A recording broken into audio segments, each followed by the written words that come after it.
Oi meninas, sejam muito bem-vindas para mais um vídeo no canal. Hoje mais uma inspiração para a jornada da mulher herói e a gente vai se inspirar na história da mulher herói e a fera, ou mais conhecida como a Bela e a Fera. Bom meninas, histórias do noivo animal, da noiva animal são contadas desde tempos imemoráveis nas mais diversas regiões do planeta. A história escandinava, leste do Sol, oeste da Lua, e outros contos célticos das Ilhas Britânicas e da Escandinávia trazem esse roteiro. Na antiguidade, em Roma, Lúcia Puleio nos presenteia com uma história que talvez você também conheça, o Cupido e Psique. Podemos ouvi-las no mundo árabe através de Sherazade nas Mil e Uma Noites. Contos semelhantes são contados sobre donzelas cisnes na Suécia, sobre esposas sapos na Rússia, na China e no Tibete, de mulheres urso na América do Norte, de fadas no folclore persa e de ninfas no mito hindu, em que elas tomam a forma de aves aquáticas. Bom, enfim, o conto A Bela e a Fera não está sozinho e é mais uma dessas histórias ricas em simbolismos, cujo enredo fala de uma transformação animal que representa um estado temporário e vai nos ensinar que o estágio animal é um degrau para uma identidade humana mais autêntica. Bom, vamos lá. Hoje, A Bela e a Fera é a história que vai nos guiar na conversa, por isso é interessante a gente saber de onde vem essa história. E esse conto ele data do século XVIII. A versão original, que é a versão mais longa, foi escrita em 1740 por uma mulher, Madame Villeneuve. E é uma versão clássica, publicada em 1756, ou seja, 16 anos depois, e ela é mais reduzida, mas também foi escrita por uma mulher, a Madame de Beaumont. Ela foi usada, essa versão de 1756, como a principal referência a tudo que a gente lê hoje, a tudo que a gente assiste hoje sobre a história da Bela e a Fera. Bom, eu fiz um amálgama, meninas. Eu peguei um pouco da versão reduzida, da versão original, dos filmes e vou aqui trazer para vocês essa história. Bom, só uma consideração: diferentemente dos filmes da Disney, a Bela não é filha única. E aqui eu vou contar para vocês a versão em que ela não vai escondida se aventurar atrás do pai. Vocês vão ver que tem é um pouquinho diferente, tá? Bom, ela possui irmãos e irmãs, e as irmãs são invejosas e fúteis, tais como as irmãs postiças de Cinderela. O pai é um rico comerciante que de repente se vê na pobreza e é obrigado a se mudar para uma propriedade bem simples no campo. De todos os irmãos, a Bela é quem melhor se adapta a essa nova realidade, porque ela é muito otimista e ela é muito prestativa. Após um ano vivendo no campo, o comerciante recebe uma carta informando que um navio atracou carregando mercadorias suas. Bom, na esperança de retomar sua fortuna, ele parte em viagem. Sabendo da viagem, as filhas logo fazem muitos pedidos para o pai, elas querem vestidos, elas querem sapatos, enfim, sempre coisas materiais. A Bela, entretanto, ela não pede nada, mas com a insistência do pai e para não constranger as irmãs, ela acaba pedindo para o pai trazer para ela uma rosa. Essas irmãs, todos esses pedidos, tudo isso é muito rico em simbolismos. No vídeo de hoje eu não vou entrar assim na reflexão desses simbolismos, numa conversa mais profunda sobre isso. Quem sabe num outro vídeo. Hoje eu vou falar mais especificamente desse encontro da Bela e da Fera. Bom, o pai vai até o porto, mas ele não consegue reaver seus bens e quando ele vai fazer a viagem de volta, ele acaba se perdendo. Nesse caminho de volta, ele se perde numa floresta. Bom, ele encontra, depois de estar ali caminhando pela floresta, ele encontra, enfim, um grande castelo onde ele se abriga. Sem ver ninguém, ele é agraciado com uma lareira para se aquecer, com roupas para se trocar, com um banquete para poder satisfazer sua fome e acaba recebendo vários tesouros para ele levar para casa. Bom, Ele, sem conhecer o anfitrião, esse anfitrião desconhecido, ele agradece o anfitrião, se prepara para partir e quando está no caminho de volta, passando pelo jardim, ele vê uma roseira e lembra da filha Bela que pediu para ele uma rosa de presente. Nesse instante, uma fera horrenda salta em cima dele e recrimina por ele ter arrancado uma rosa. Essa besta diz que o homem deve pagar com a vida, a não ser que ele lhe traga, no período de um mês, uma de suas filhas para se sacrificar no lugar dele. O comerciante se apavora e parte desolado. Ao chegar em casa, ele conta a sua desventura para a família e a Bela prontamente se coloca para ir e se oferece para ir no lugar do pai. É aqui que diverge um pouco com os filmes que a gente vê, né? A Bela ela não vai escondida atrás do pai, enfim, não, ela simplesmente reluta. O pai acaba aceitando ao ver que ela não vai desistir. Aqui cabe um parênteses. Na história original, toda a trama, meninas, ela foi arquitetada por fadas.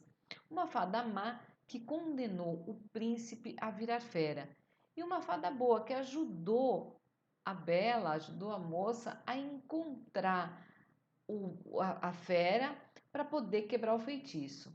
A Bela, aliás, seria a filha de uma fada com o rei, apesar de ter sido criada pelo comerciante. Também são enfatizadas as diversões que a Bela encontra pelo castelo, com direito a teatro, espíritos invisíveis, animais que lhe servem como criados.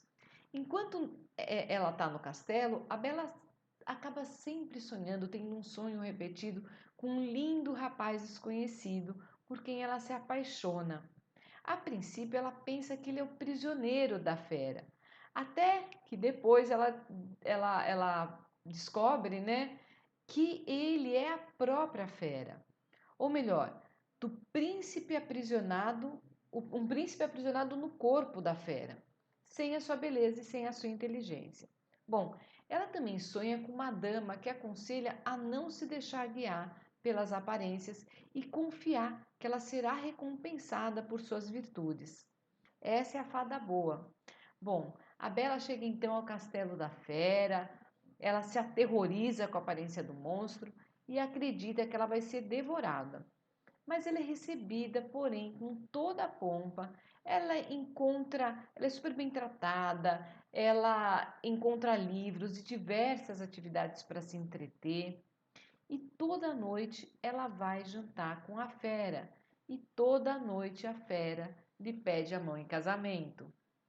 Bom, apesar de aprender a apreciar a companhia da fera, que não é bela nem inteligente, mas essa fera é tão bondosa, tão gentil, ele é tão protetor, esse animal é tão protetor.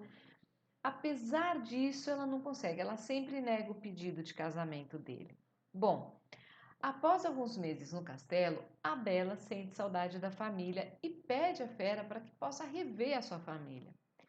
Ela concede a visita, a fera concede a visita, contanto que a Bela volte em até 8 dias, porque senão ela poderia causar a morte do animal, essa ausência. Assim, a moça volta para a família. Todos ficam contentes em revê-la, menos as irmãs invejosas. Todos ficam contentes. Ela avisa, entretanto, que ela não veio para ficar. Os parentes querem reter a sua estadia por mais tempo e ela chega a hesitar entre ficar ou voltar para o castelo. Bom, ela acaba voltando depois do prazo de 8 dias e isso faz com que essa demora ela acaba gerando o que ela vai encontrar. Quando ela volta, ela encontra a fera caída no jardim, já à beira da morte. Bom, quase sem vida, a Bela é tocada profundamente e atira-se sobre a fera, demonstrando seu afeto genuíno.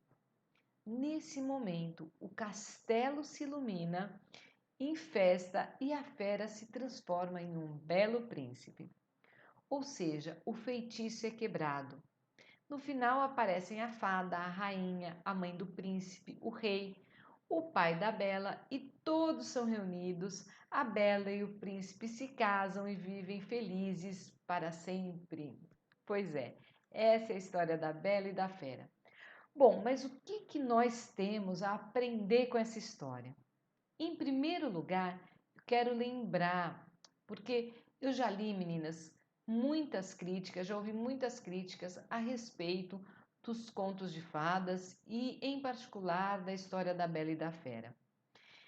Eu quero esclarecer umas coisas. Em primeiro lugar, às vezes existe uma confusão. A fera, ela não representa nessa história, ela não tem o mesmo papel, ela não desempenha o mesmo papel do predador que aparece em outras histórias, como por exemplo a história do predador que inclusive do Barba Azul, que inclusive já postei aqui no meu canal, né? Tá aqui na playlist Mulheres que Correm com os Lobos. Então, não é a mesma coisa, não tem esse papel. O predador, ele tem um simbolismo diferente, ele quer destruir a mulher. E a fera, ele não quer destruir a mulher. Ele tem todo um outro simbolismo. Uma segunda coisa que eu quero dizer é que a gente só pode criticar um conto, uma história mítica mitológico, um mito, um simbolismo como a Bela e a Fera, se nós não conseguirmos, meninas, dar um passo na verdadeira compreensão simbólica das histórias que nas mais diferentes partes do mundo, nos mais diferentes tempos, tem tanto a nos ensinar. É um mito, é um arquétipo, ele tem muito a nos dizer. Perder a compreensão simbólica é a gente apequenar a nossa capacidade de compreensão do nosso universo psíquico, do nosso universo mítico, do nosso universo arquetípico. Então, vamos trazer essa compreensão do simbólico, né? Sair dessa avaliação rasa, né? E vamos entender todo o simbolismo e toda a riqueza que ele pode nos trazer. Então, esse enredo de A Bela e a Fera, que é repetido em todas as histórias desse tipo, ele vai abordar o tema do amante animalesco e a redenção da sua animalidade por um amor puro. Por que a fera se transforma em príncipe? Em que momento isso se dá? Sim, isso se dá no momento em que a Bela, vendo ele ali quase sem vida, ela se dá conta do grande amor, do amor genuíno, verdadeiro que ela tem por ele. Nesse tipo de história, o protagonista vive uma experiência fantástica, que tem que provar a sua pureza de espírito. Então, em primeiro lugar, a gente precisa reconhecer que essa é uma história que traz duas jornadas, tanto a jornada do herói quanto a jornada da mulher herói. Existe um percurso que a Bela faz, existe um percurso que a Fera faz. Para a gente compreender todo esse aprendizado, todo esse simbolismo, a gente vai dar uma olhada aí nas duas jornadas, tá? Isso é importante para a gente hoje. Bom, a jornada arquetípica do herói faz com que ele saia do seu lugar de ingenuidade, aquele menino inofensivo, aquela imaturidade, para que ele possa acessar a tua força. Esse é o desenho de uma jornada arquetípica do herói, né? Só que a gente pega a história num segundo momento, que é no segundo passo, que é quando ele pode recair, e de fato a fera recai, que é quando ele expressa mal essa potência dele, essa força. Então ele precisa amadurecer para que, sem perder a força, ele seja capaz de tê-la sob controle voluntário. Eu controlo a minha força por vontade própria, tá? Então, a jornada do herói aqui diz respeito a se civilizar, a se disciplinar e a estar a serviço da mulher, da família, da comunidade, da sociedade, do mundo, com valores mais elevados. É disso que trata aqui a jornada do herói. Bom, e nesse tipo de história, qual que é a jornada da mulher herói?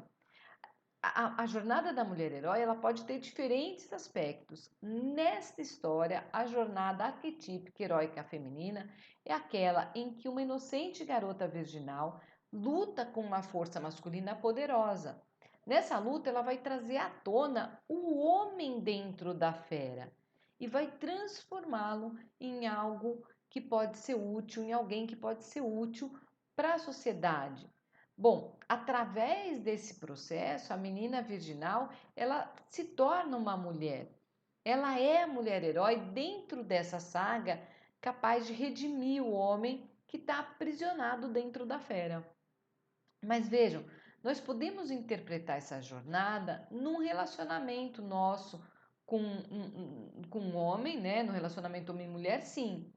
Mas hoje eu quero propor aqui que a gente faça uma reflexão desses dois aspectos dentro de uma mesma mulher.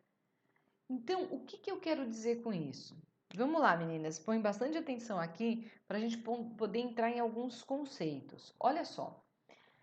Carl Jung, psiquiatra, psicoterapeuta suíço, que nasceu lá em 1875, morreu em 1961, ele fundou a psicologia analítica e ele descreve, ele traz esse conceito que eu vou falar, de que cada sexo carrega na psique, no seu inconsciente, sua contraparte, que nelas estão encerradas as qualidades inerentes do sexo oposto, mas que não são conscientes. Eu vou tentar ir decifrando essa explicação. Bom, ânima e ânimos designam as partes que habitam a nossa psique. A ânima é a contraparte feminina na psique do homem, então o homem tem um aspecto, uma contraparte feminina dentro da sua psique, né? Que a gente chama de ânima. E o ânimos é a contraparte masculina na psique da mulher, ou seja, a mulher, todas nós trazemos dentro de nós um aspecto, uma contraparte masculina.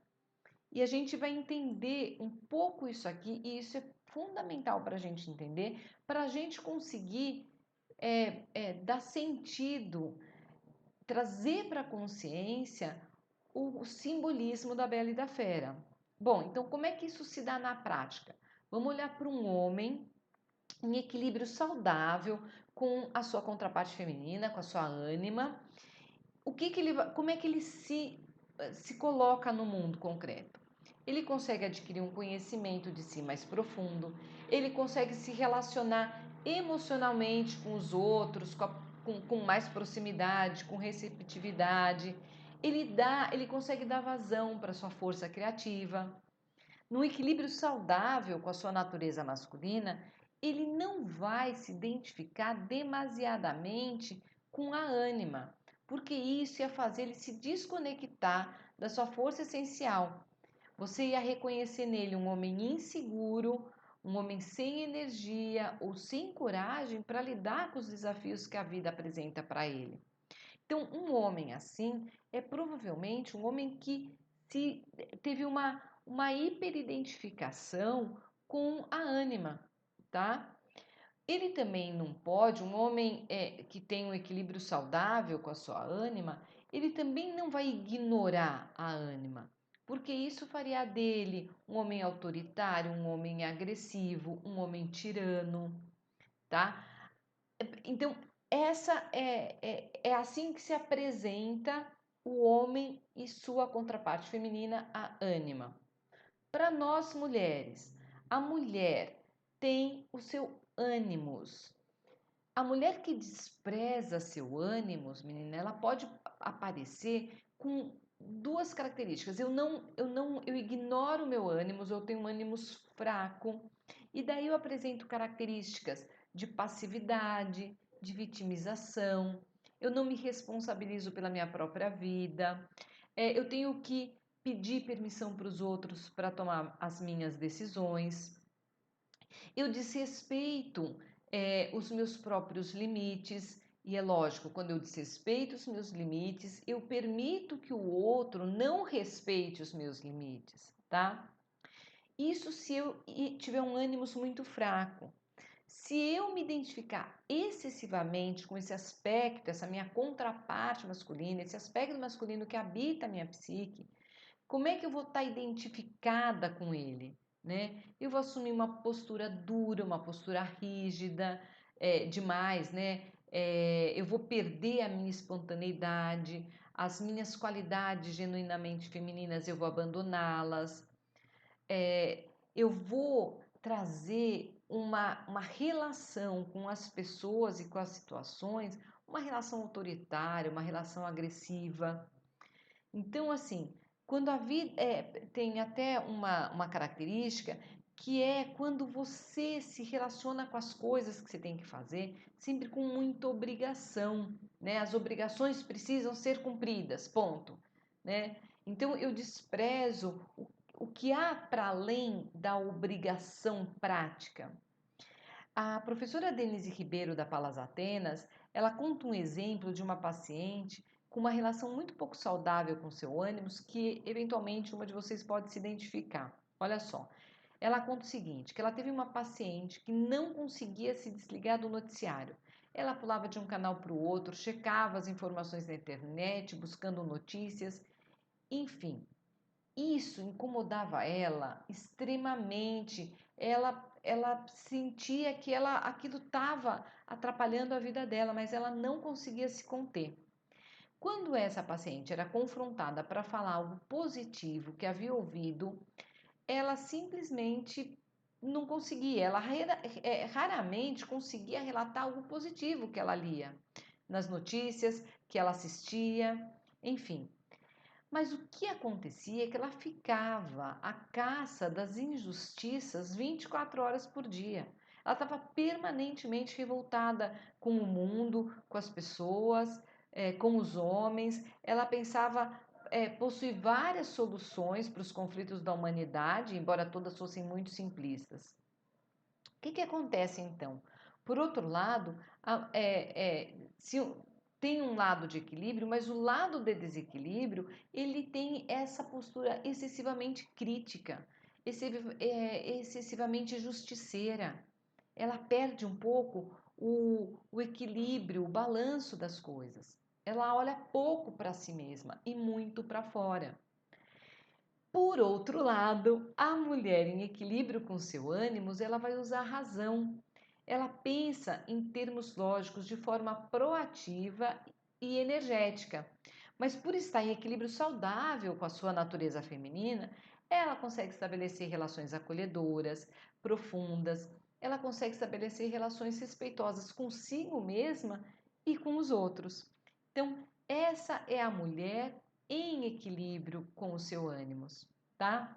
Bom, por tudo isso, embora a gente possa trazer o simbolismo da história da Bela e da Fera para a realidade dos nossos relacionamentos interpessoais, como eu falei, eu quero trazer aqui a relação da Bela e da Fera como dois aspectos que existem, que habitam dentro de uma mesma mulher, tá? Então, ao olharmos para a fera, nós vamos olhar para a Bela sendo nós mesmas, vamos olhar para a fera sendo nós mesmas. E olha, nós poderíamos olhar para todos os personagens dessa história como aspectos nossos. As irmãs invejosas, o pai, enfim, todos os personagens poderiam ser aspectos nossos.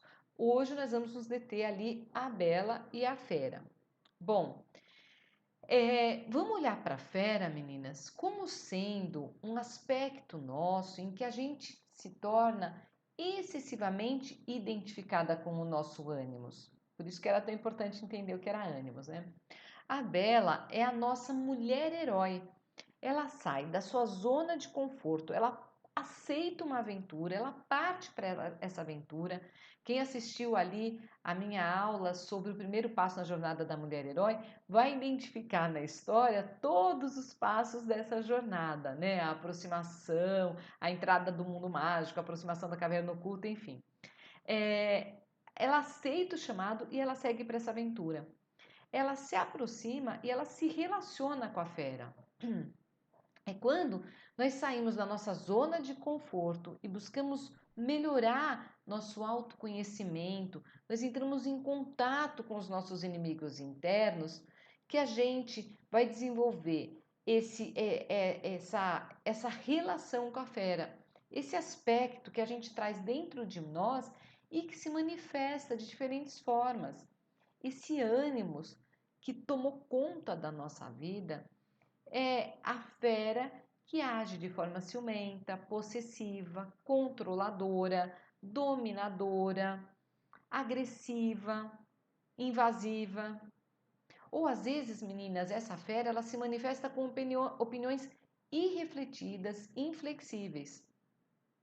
Às vezes ela tem aquele aspecto de crítica mordaz, sabe? Quando você está sempre arrumando uma crítica que vai intoxicando ali os relacionamentos familiares, afetivos, as suas relações sociais, as suas relações profissionais. Ou como todas as vezes que a gente sufoca os nossos sentimentos, as nossas emoções, a gente não quer demonstrar, a gente não dá espaço para as nossas emoções e sentimentos se manifestarem de uma maneira equilibrada. E porque a gente fica represando tudo isso, a hora que a gente manifesta na forma de fera, na forma errada, né? Estourando. Ou quando a gente não dá ouvido para a nossa intuição, essa sabedoria interna, genuinamente feminina. Mas a Bela, na sua jornada arquetípica e heróica, nós mulheres, ao assumirmos também o nosso papel de mulher herói, o nosso papel de Bela, quando a gente tem a coragem de falar quando a masculinidade se tornou tirânica, ou seja, de pôr atenção ao nosso ânimo que está se manifestando de forma errada, enfraquecido, nesse caso é totalmente dominador, né? A gente se mergulhou nesse ânimos, né? Ele tomou conta da nossa vida, não deu espaço para nós mulheres, para o nosso feminino desempenhar o papel de protagonista e apoiá-lo. A Bela, ela pega e chama a atenção dessa fera, desse ânimos. Ela fala, ela tem coragem de falar, de parar essa masculinidade que se tornou tirânica. Mas olha, ela é capaz de falar e de parar o tirano. Mas ela não esmaga e não destrói o ânimos. Ela não destrói o masculino. Ao contrário, se você assistiu o filme, tem a cena belíssima, clássica, da dança deles. Eles bailam juntos. Essa dança, essa aproximação tão simbólica da dança entre a Bela e a Fera é essa ação da Bela diante da fera tirânica que precisa ser reposicionada. A mulher herói, ela ascende então como uma rainha benevolente, porque ela traz à tona a sua contraparte masculina, mas no seu aspecto mais positivo. Aliás, o seu ânimo faz exatamente o que deve fazer um masculino saudável, um ânimo saudável. O que ela faz? O que a Bela é capaz de fazer? Ela mantém o aspecto positivo da fera, porque a fera tem um aspecto positivo. Diferentemente do predador, do barba azul, a fera tem um aspecto, meninas, importante. Um aspecto positivo, fundamental, que a gente não pode abrir mão. Que é o quê? Que é o aspecto protetivo. Ele protege, ele apoia a mulher. Ele serve a mulher durante o tempo todo, não é? Mas pela benevolência da Bela, a sua animalidade ela é redimida por um amor puro, um amor genuíno. Imaginem isso dentro desse aspecto interno, aspectos de uma mesma mulher. O que a Bela faz? Ela traz de volta o príncipe que representa a nossa capacidade de trazermos pensamentos, palavras e ações num patamar mais elevado de consciência, alinhado com o sagrado feminino, mais amoroso nas relações. O sagrado feminino, eu tenho um vídeo aqui, vou colocar aqui em cima um cardzinho, ou deixar no final do vídeo, meninas, que eu vou falar do sagrado feminino. Ele tem essa amorosidade, ele tem essa capacidade de harmonizar, de trazer para o centro, né? Então essa Bela, imaginem a Bela e a Fera como aspectos, como eu falei para vocês, aspectos de uma mesma mulher. Você tem a Bela e você tem a Fera. A mulher ela precisa agir como uma mulher herói, se apropriar do seu papel, da sua força, do seu sagrado feminino e trazer o que há de mais nobre na fera, que é o seu aspecto protetor, mas que é seu aspecto protetor não agressivo, que por livre vontade, né, voluntariamente, ele é domado.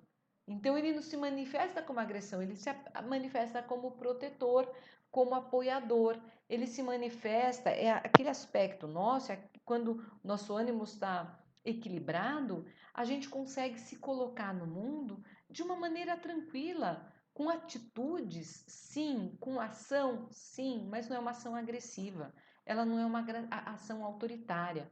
Por isso, muitas vezes, a gente vê mulheres em cargos de comando agindo de uma maneira extremamente masculina. É um ânimos, é um ânimos desequilibrado, um ânimos que tomou conta da cena e calou, né? Tirou a voz da mulher.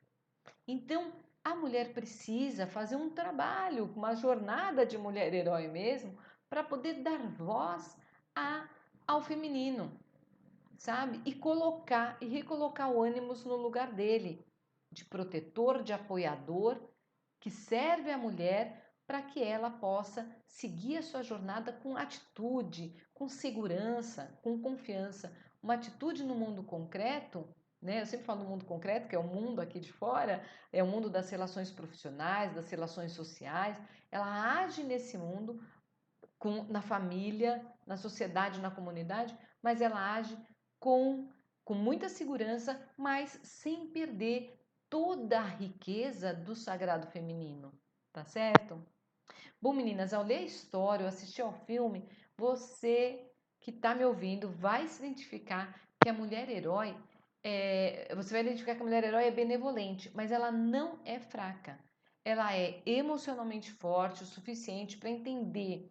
Olha como isso é importante, que a sua capacidade de ser compassiva, de ser gentil, de ser paciente, apesar da esmagadora crueldade do mundo, essas características são uma força e não uma fraqueza. E é isso que a gente tem que estar atenta. Paciência,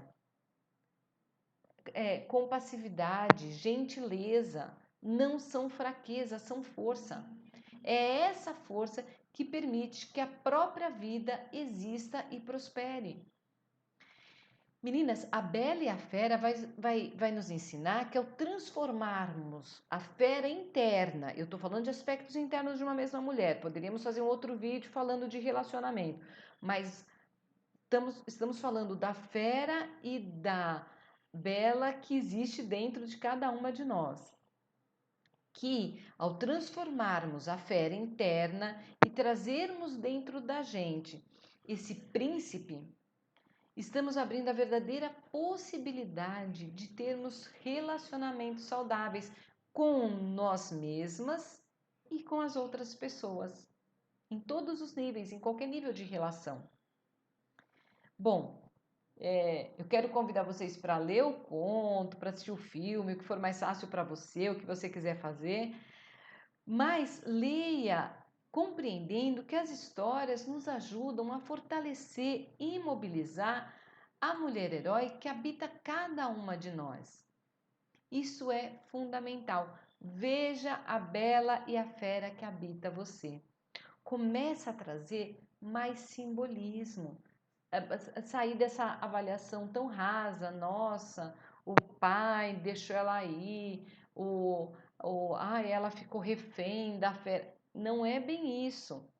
Olha isso pensando em aspectos que habitam você mesma, você e os seus ânimos. E na medida em que você. Mas não precisa ficar racionalizando o tempo todo, sabe? A gente precisa trazer essa reflexão, trazer consciência do simbolismo, mas se deleite também com a leitura e com o filme. Deixe-se levar, porque esse excesso de crítica que existe por aí, a gente viu, é excesso de ânimos. O ânimos tomou conta, a fera tomou conta.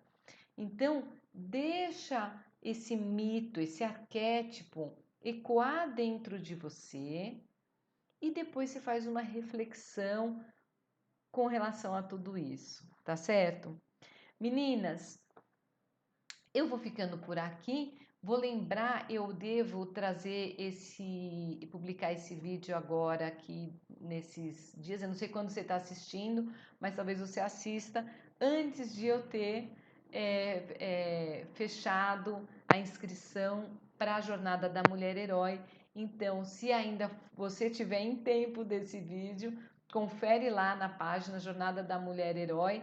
Eu vou deixar o link no descritivo, ver se a inscrição ainda está aberta. Se tiver, se inscreva, porque nós vamos, na Jornada da Mulher Herói, no curso A Jornada da Mulher Herói, a gente vai aprofundar, sabe, todos esses conteúdos, a gente vai trabalhar com todos esses conteúdos com muito mais profundidade, com muito mais cuidado, inclusive não só no curso, nos vídeos gravados do curso, mas você vai ter contato com isso nas mentorias, né? São 3 meses de mentoria que eu ofereço, 12 mentorias, uma para cada passo da jornada da mulher herói, e você vai conseguir aprofundar. Então, se esse vídeo sobre a Bela e a Fera ecoou de alguma forma para você, vai lá, se inscreve no curso, porque daí você vai ver que a gente vai dar conta desse conteúdo com muito mais detalhamento, muito mais profundidade, para realmente se transformar o que estiver incomodando na tua vida, para que você encontre o equilíbrio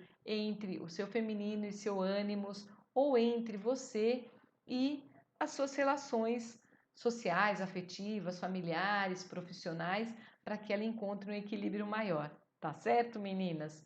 Então, só para avisar também que continua aqui no descritivo o link para você baixar 2 e-books meus que são gratuitos, leitura simples, fácil, mas que ajuda bastante a gente na jornada, que são 5 inspirações para uma jornada feminina feliz e autoestima feminina em 5 capítulos. Ainda tem outras coisinhas que eu deixo aí para vocês baixarem, tem